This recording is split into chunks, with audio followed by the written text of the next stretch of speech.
आपने रविंद्र जडेजा के लिए बात करी थी, चलिए पिच आपने कहा कि शायद वो थोड़ी सी इजी हो गई थी पिच, लेकिन आज 9 ओवर में 60 रन थे ऑस्ट्रेलिया के, और उसके बाद जब टीम इंडिया को फर्स्ट चेंज करना था तो वहां पर स्पिनर को लेकर आए, सिराज को मौका नहीं दिया।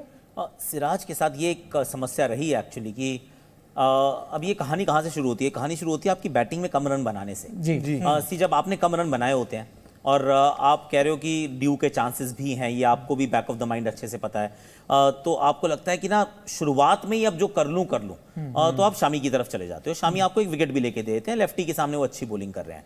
अब बुमराह को आप एक्सटेंडेड स्पेल कराते हो, आप 2 ओवर के बाद नहीं रोकते, 3 ओवर के बाद, क्योंकि आपको लग रहा है कि यार विकेटें गिरानी जरूरी है, वो 2 निकालते हैं। पर पहले स्पेल के अंदर वो 4-5 ओवर डाल जाते हैं, वो 5 ओवर का स्पेल डाल गए, जो कि अमूमन नहीं डालते हैं। तो अब जब इतना डीप आप जा चुके हो और आपको फिर जहन में यही चल रहा है कि यार ड्यू आएगी, अगर ड्यू आने वाली है तो स्पिन लगाओ, क्योंकि अगर सूखी हुई बॉल के ऊपर भी मैंने अगर स्पिनर नहीं लगाए तो हो सकता है बाद में फंस जाऊंगा यार। तो सिराज को नई गेंद से ना करवाने का जो कास्केडिंग इफेक्ट है कि एक चीज जो है वो शुरू यहां से होती है, पर उसके साथ 3-4 चेन में चीजें जुड़ी हुई हैं, तो एक आपने काम नहीं किया, तो सडनली आपने मोहम्मद सिराज को मार्जिनल प्लेयर बना दिया इन अ वर्ल्ड कप फाइनल। तो ये एक बात जरूर रही, पर अब देयर इज नो राइट और रॉन्ग आंसर। सी मैं यहाँ पे रोहित शर्मा की स्ट्रैटेजी में या राहुल द्रविड़ की प्लानिंग में, क्योंकि ना जब आप पहला ओवर किसी को करते देखते हैं, नई गेंद जिसके भी हाथ में आप जाते जब भी देखते हैं, तो आप ये मान के चलो कि ये ना सिर्फ कप्तान का फैसला नहीं है, ये टीम अच्छे से सोच के करती है कि हम ये क्यों कर रहे हैं, क्या करना चाहते हैं, उसके बाद इंस्टिंक्टिवली कप्तान करता है। लेकिन जब आप नया गेंद किसी को थमाते हो तो दैट्स अ टीम डिसीजन। तो टीम ने ये सोचा था शामी, और शामी ने डिलीवर भी किया। अनफॉर्चुनेटली महंगे बहुत थे वो, शुरुआत में लगातार रन पड़ते जा रहे थे, बुमराह को लंबा स्पेल कराना पड़ा क्योंकि रन बोर्ड पे नहीं थे, और उसके बाद फिर ड्यू ने अपने वो जहन में वो ओस का ना अफसोस था, तो उसके चक्कर में फिर आपकी जो थिंकिंग है वो मेडल होती गई कि यार यहां नहीं कराया तो कुलदीप तो मेरा रिस्ट स्पिनर है, उसको अगर मैंने गीली बॉल दी तो वैसे ही खत्म हो जाऊंगा। तो प्लेंटी ऑफ थिंग्स, मतलब वो एक के साथ एक जुड़ी हुई होती हैं। पर सिराज, ये बात सच है कि फाइनल में मार्जिनल प्लेयर के रूप में थे, वो मेन कैरेक्टर नहीं थे, वो साइड हीरो थे। बिल्कुल।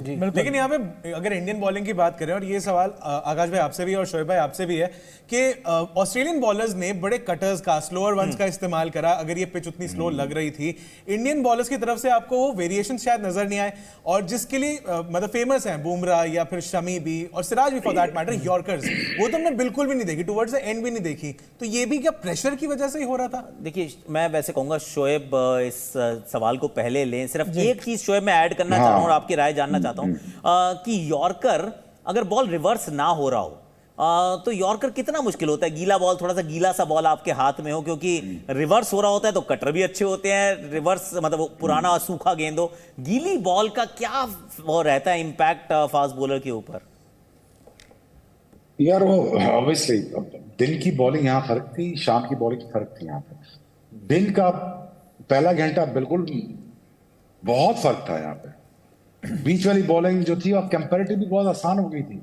बॉल के छिलके उतर रहे थे एक तरफ से, आपने देखा होगा, बॉल के छिलके उतर रहे थे, वो छिलके उतार रहे थे, वो मुझे पता चल गया था अब यहाँ पे हिट लगना मुश्किल है यार, रिवर्स जब शुरू होती हिट लगना मुश्किल हो जाती। अनफॉर्चुनेटली जब आप टॉस हारे हो तो आपके पास एक चांस था कि आपकी शाम का जो 1 घंटा है आपके पास, जिसमें शामी ने एक आउट किया, बुमराह ने किया, वही था 1 घंटा जिसमें 5 विकेट मिल जाए आपको और आप मैच में वापसी कर सकते थे। आप भी जानते हैं, मैं भी जानता था कि 241 is not going to be enough, लेकिन ये फाइटिंग टोटल है, विनेबल टोटल है, लेकिन आपको कंसिस्टेंट विकेट लेनी है। लेकिन इसमें अगर आपका सीम बंद हो गया, अगर आपका पेस 135 है, 140 है, तो यॉर्कर भी इतना इंपॉर्टेंट नहीं रहेगा।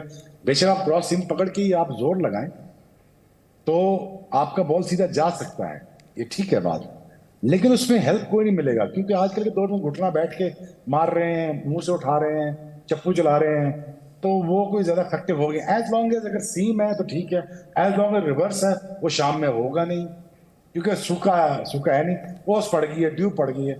लेंथ बॉल आप करोगे यहाँ पे तो आजकल छुरे निकले हुए हैं, छुरियां निकाल के बैठे होते हैं बैट्समैन, तो वो आपके पास कोई चांस था नहीं। तो आई थिंक ओवरऑल पेस भी नहीं थी आपके पास। ये बात अगर मैं आपको बताऊं कि एक, मैं आपको याद हो आपको प्रोग्राम में कहा था, एक आपको तगड़ा फास्ट बॉलर चाहिए, तगड़ा जो तेज करे बॉल, तेज का मतलब है तेज यॉर्कर करे, तेज लेंथ बॉल करे, तेज बाउंसर करे, वो थोड़ा एक एलिमेंट मिसिंग है। अदरवाइज बाकी सिराज से वो बॉल जब पुराना होता है वो यॉर्कर कर तो सकता है एंगुलर, लेकिन उसका इफेक्टिव नहीं रहता क्योंकि पेस नहीं पीछे। तो अगेन या डिसअपॉइंटिंग। बिल्कुल बिल्कुल, और ये डिसअपॉइंटिंग रहा। और इस तरीके से ऑस्ट्रेलिया ने 6 विकेट से ये वर्ल्ड कप जीत लिया है, 2023 का वर्ल्ड कप जीत लिया है। तो चलिए अभी चलते हैं नए सेगमेंट की तरफ जिसका नाम है सबसे बड़ा खिलाड़ी। भाई वर्ल्ड कप 2023 का final, India versus Australia. India ने बनाए 240 रन।